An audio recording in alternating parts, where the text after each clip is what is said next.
guys, Laura with Garden Answer. So today I wanted to talk a little bit about wintering your plants over in containers. I know it feels a little bit late. We're into December. There's already snow on the ground here in Eastern Oregon and it is 25 degrees out here. But there are some tips that I thought might help you winter your plants over in containers. The first thing though that I want to say is that it's always a risk. You never know what the weather is going to do. We just can't predict that. A couple of years ago, we had a temperature shift of 40 degrees in about 24 to 36 hours. So it dropped 40 degrees and it killed some mature trees even. So even if you do everything right, there's still a risk. So just know that. The first thing though that you want to do is choose the right plant. You want to choose plants that are about 2 zones hardier than the zone that you're currently growing in. So like I'm in a zone 5, so that means that I need to go down 2 zones from that, so to a zone 3. And that way you have a little bit more buffer. To find your growing zone, the best way to find that out is to go to your local garden center. They know exactly what you can plant. They know what's going to survive. I find that there are a few different zone maps out there, and they can be a little bit confusing. So your local garden center is the best way to go. The reason why you want to go a couple of zones colder is because when you have your plants in pots, they're much more prone to go through freeze-thaw cycles, because we'll have colder days and nicer days, and depending on where your plants are sitting, if they're in a sunny spot, they can warm up quite considerably during the day and then they'll freeze again at night, and that's really hard on their root system. So if you have a hardier plant, you're much better off. The other thing is to consider the size of your container. The larger the pot, it's kind of obvious, larger the pot, the more insulation they'll have around their root system. Also the type of pot you're using. It's better to use like wood, composite, metal, resin, that kind of thing is a lot better in freezing temperatures than like your terracotta and clay. So right behind me I have a very poor example of what you should not do, and I planted a bunch of stuff in terracotta, and I have successfully done it and I have unsuccessfully done it, so that is a risk there. I've had this boxwood in this pot right here for probably 6 or 7 years. I should probably take it out and put it in the ground. It's probably horribly root bound, but it still thrives and does really great. And then I've got a Spartan juniper spiral here in a large terracotta pot, and I just wanted to show you, this is what happens. This is what happens to your terracotta if you leave it out. It will start to crack and shards will come off. So let me show you an example of something better. So these resin pots will do a lot better throughout the winter, and they are quite large, so they've got a nice sized reservoir for the perennial roots that I have in here. There are 2 perennials in this pot, the Desert Plains Pennisetum, which has been so gorgeous through the fall, and then I've got a heucherella here. I do also have some pansies and kale, which are starting to flag a little bit under the cold temperatures, so I can either leave those in or pop them out, but I think the perennials will do really well in here.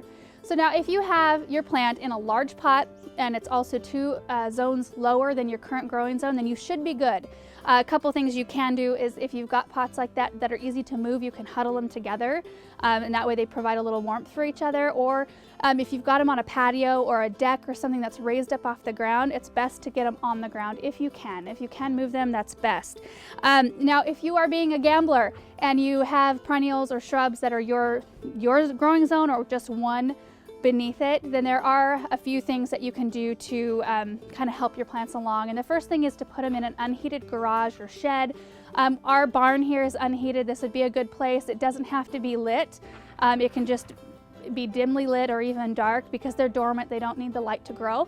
So the barn, we've got a potting shed, we've got an unheated greenhouse.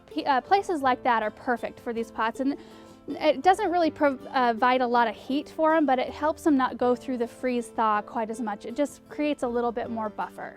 The other thing you can do, if you've thought about it earlier enough in the season and your ground's not frozen, is you can dig a hole and put the whole pot and plant and all down in the hole, just leaving the lip of the pot up just a little bit up above the soil surface so you can easily remove it in the spring. That way it benefits from being at the same level as all the other soil, and there's a lot of insulation around it. And then, like I said earlier, you can huddle all your pots together for warmth. You can even wrap the pots with a thick layer of burlap or bubble wrap, or you can even hill them in with straw, anything to provide a little bit of extra warmth. And the last thing you need to do to care for your plants is to make sure to keep them watered. And I know it's the last thing on all of our radars when everything is not looking like it's growing, it's just a bunch of sticks, and you know, it's like the last thing on our mind to water them, but you don't want to let the roots dry out, and that can happen really easily when the reservoir of soil is so little. Even for the plants that you have in your garage, your barn, or in outbuildings, they still need to have a little bit of water. So typically what I do is you give them a really good watering in right at the end of the season, and then you just keep your eye on them. We've got some evergreens in pots downtown. We've done videos on it before, and I actually take the water tank out every 2 to 3 weeks just to give them a little bit, because you just can't rely on rain or snow to give them the moisture that they need. A lot of times if they're evergreen, the leaves deflect a lot of the moisture and it doesn't actually make it to the root system. So you just want to make sure to just keep them lightly moist. You don't want them to be too soggy or completely dry. So you just want to keep them evenly moist. And one other thing I forgot to mention was not to fertilize. Your plants won't need any fertilizer until you see active growth in the spring. And that's it, you guys. I hope this video is helpful to you, especially if you have perennials, evergreen shrubs, something like that in pots. I hope that if you were wondering about how to do it successfully, I hope this video helped you out. We will see you in the next one. Bye.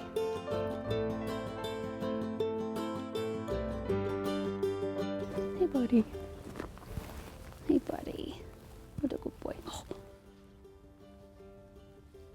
He's a playful mood right now. Kitty, kitty.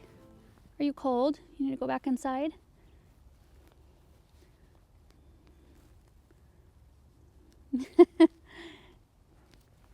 Full of energy.